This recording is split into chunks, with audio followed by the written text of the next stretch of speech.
Number 3 ranked UFC middleweight, Jared Cannonier. We will start things off with Damon Martin with fighting. Hey, Jared, obviously big preparing for a while. You had to deal with the injury and everything. How excited are you to be here, knowing that Robert Whittaker is opponent and knowing that a win, will get you what you wanted, which is the title shot? Can't you tell I'm jumping out of my skin with excitement? No, I'm excited. I'm happy to be in this position. This is where I was before the injury happened, and pick up right where I left off. So I'm very fortunate again to still be in this position, and I'm ready to go in there and get this job done. What do you expect out of Robert Whittaker? We've seen him, very guy. He had a great run as champion, had a couple of wars with Yoel Romero. Comes out in the last one, does a great performance against Darren Till. Like, what do you expect out of Robert Whittaker in this? A little bit more of the same, just better, if you will. That's about it.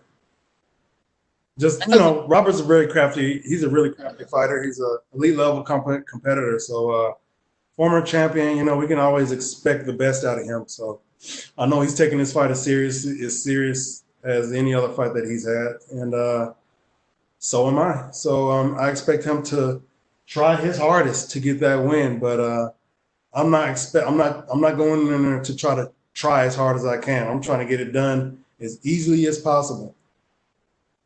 There,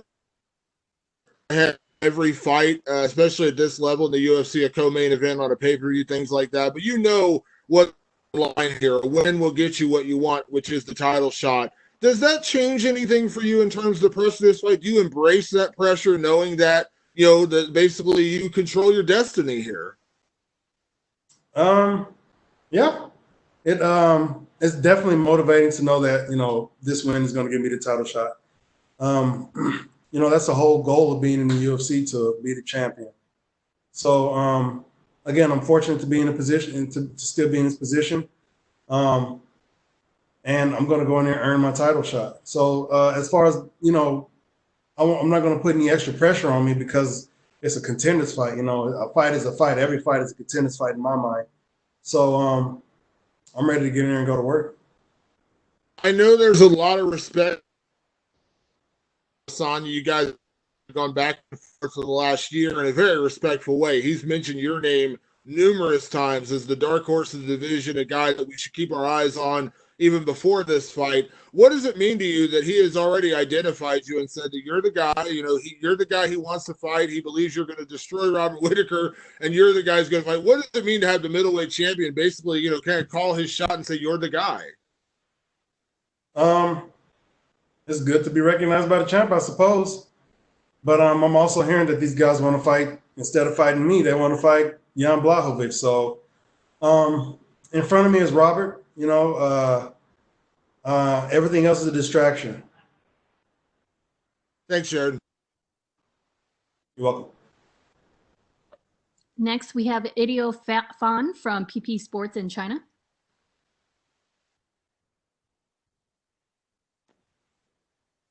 Hello, Jared. Can you hear me?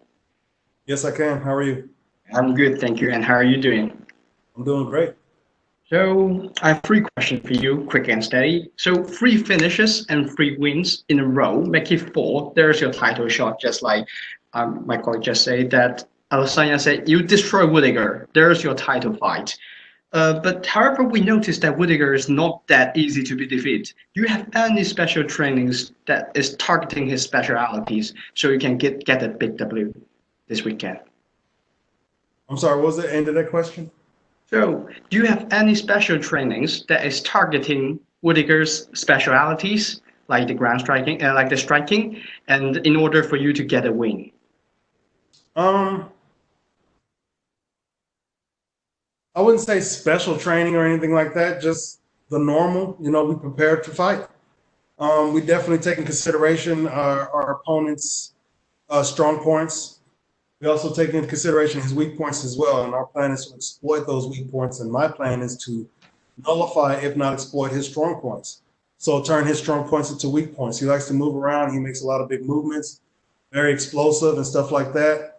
I'm gonna shut all that down. When I said that I'm gonna put it on him from start to finish, is gonna be cerebral pressure, and I don't want to give him the air or opportunity to do anything that he does well.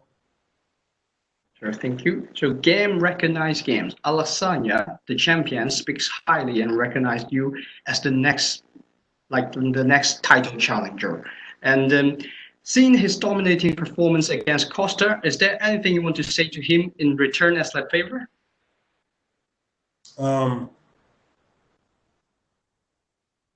Anything like,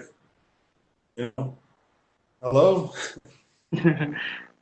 So if you do get the chance. No, I have all the respect for anybody who's competing, in our sport, Mm-hmm. all the respect. So if they respect me, I'm going to definitely reciprocate it. So, I've said it before. I've been a fan of Izzy before he was even in the UFC,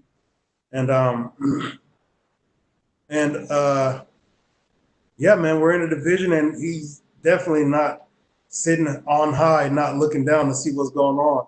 So he definitely sees guys coming up doing their thing, and I guess I caught his attention of him and his team.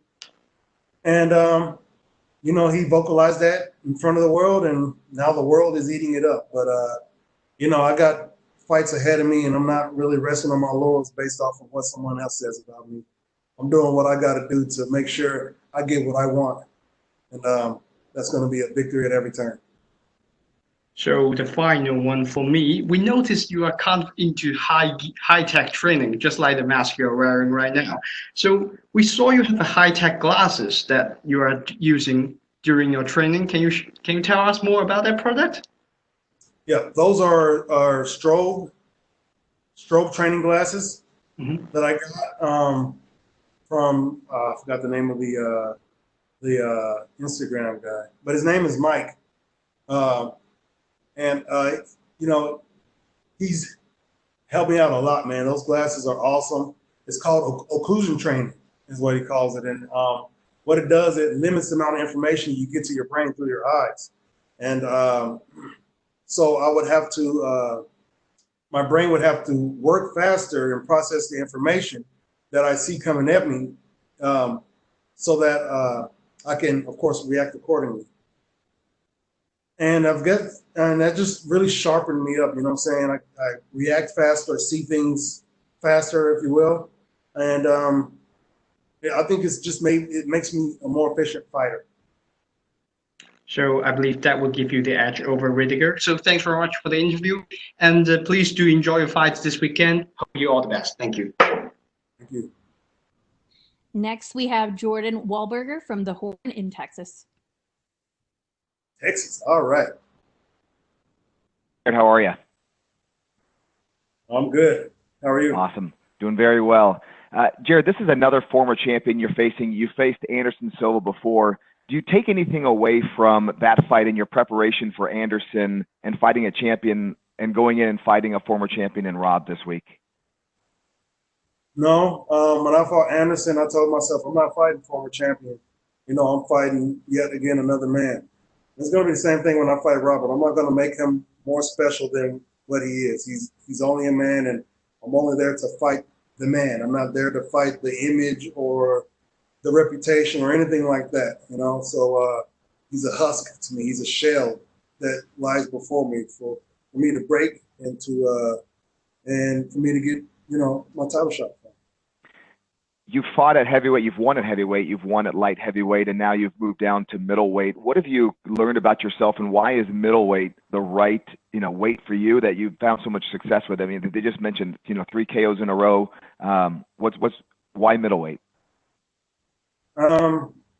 Well, I'm not a natural heavyweight. Anybody will tell you that this guy shouldn't be fighting heavyweight. Stefan Struve is over there getting interview right now. If I stood next to him, he'd be like, yeah, you're not a heavyweight. That's a heavyweight. So I was never a heavyweight. I was just fighting at that weight class. Even at light heavyweight, those guys always had the size advantage over me. Middleweight is my division. It's the division I should have been in from the start. Things that I've learned on the way down is I got to take better care of my body. I can't be eating all the crap that they give us to eat. You know what I'm saying?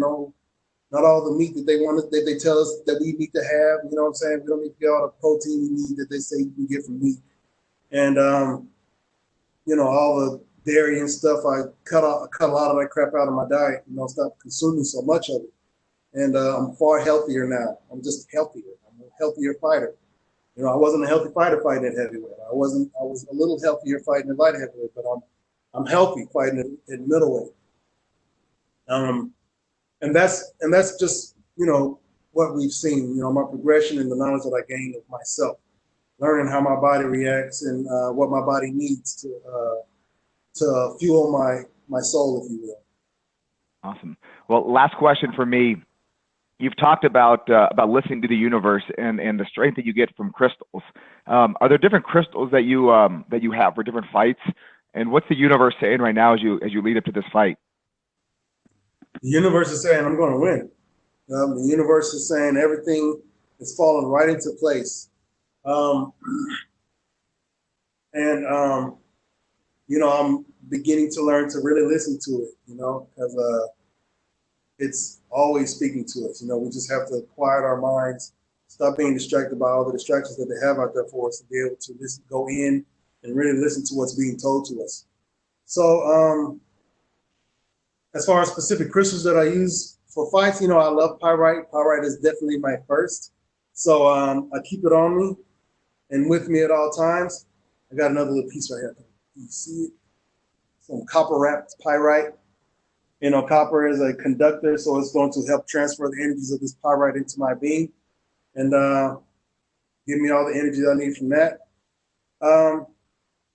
But again, I tell people, you know, the stones are awesome and stuff, but, you know, all the energy and all the power that I garner from the stones I already have inside of me already. And I'm only using the stones to help draw out those specific energies that I want and help resonate with the stones, connect with the stones, that energy, and amplify that energy.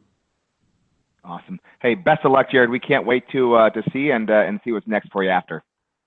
All right. Say hello to anybody in Texas for me. Will do.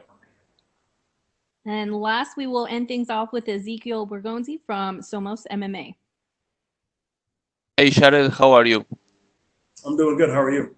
Fine, thank you. So, this is a special fight for you, and I saw in social media that UFC said that you are 2 fights away from glory.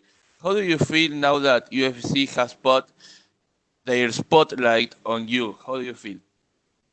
I don't care about spotlights or anything like that. Attention, you know, I'm not in it to get nobody's attention or anything like that.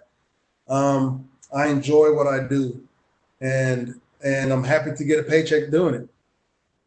Being 2 fights away from the title fight is, I'm not going to say I'm surprised. You know, this is what I work for. This has been my goal since coming into the UFC. You know, I'm not in here just to make fans and make people, you know, put on performances for people to watch. You know, I'm in here to get something done. I'm in it for myself. Everything else is a distraction or a byproduct of that. So I don't care for anybody's attention. You know, I don't care who's watching me. I'm not here to move the needle, if you will, even though people like that stuff. That's not what I'm putting my energy into, man. I'm putting my energy into myself, cultivating. I'm a factory. I'm cultivating my own energy, amplifying it, and I'm going to shoot it out and take whatever comes back. And this is your fight. It's your first fight in pandemic. How do you feel about that? How was the training? Do you feel more secure now that there will be no fans in attendance? How it is for you? I'm actually happy there won't be fans. You know, it'll be very. It'll be, what's the word? It'll be. I can't think of the right word, but there won't be any distractions. You know, everybody's going to be focused on the fight. Even the fighters won't be listening to the crowd oohing and eyeing when everybody does something like that, does something good or anything like that. I think me and Robert will really be able to connect. That's the part that I'm looking forward to. Really being able to connect with my opponent as we engage each other, if you will. And again, you know, the crowd is just extra. You know, it's not really necessary for me to get out there and fight. So it's as far as the coming out of the pandemic and all that other stuff. It's I was injured during the initial parts of it, so I was still able to go and do some work with my therapist at Aries Physical Therapy, and I stayed on top of my game. You know what I'm saying? Kept me strong, got me stronger, and as soon as the gyms opened back up, I was ready to hit the mats running, and that's exactly what I did. I came back better, and ready for whatever was going to happen. And what fight do you imagine on Saturday? What do you think that Rob will bring to you? Robert is top shelf fighter. He's an elite level competitor. He's a well-rounded striker, well-rounded grappler. He's just good everywhere. So I expect the best Robert we've ever seen. And that's what I expect. What you guys can expect is the best Jared Cannonier you've ever seen. And I plan on neutralizing anything he's ever done and just really closing the door on him. You know what I'm saying? Really closing in on him and putting him away in impressive fashion. And my last question is, as a title contender who has legitimately earned his spot into the top 3, what do you think about Paulo Costa asking on social media for an immediate rematch against Adesanya? Personally, I don't think he deserves an immediate rematch. He didn't do anything in this fight, so how does that garner a rematch? So no, I don't think he deserves a rematch. On top of that, I hear the champion is looking into fighting at light heavyweight and all that other stuff. So, there's a lot going on, and I can't really pay any attention to what anybody else is doing or saying. I'm only here to focus on myself, to be a better version of myself at every turn, and to perform come Saturday night. Everything else is, again, a distraction from that. Thank you, and good luck on Saturday. Thank you. Thanks, Jared. That's all we have for you today. Good luck this weekend. All right. Thank you very much. Hey guys, this is Praveen the Boss. Thanks for watching our video. Click on the subscribe button to catch all the latest videos from MMA India Show and MMAindia.com. Thanks. Cheers.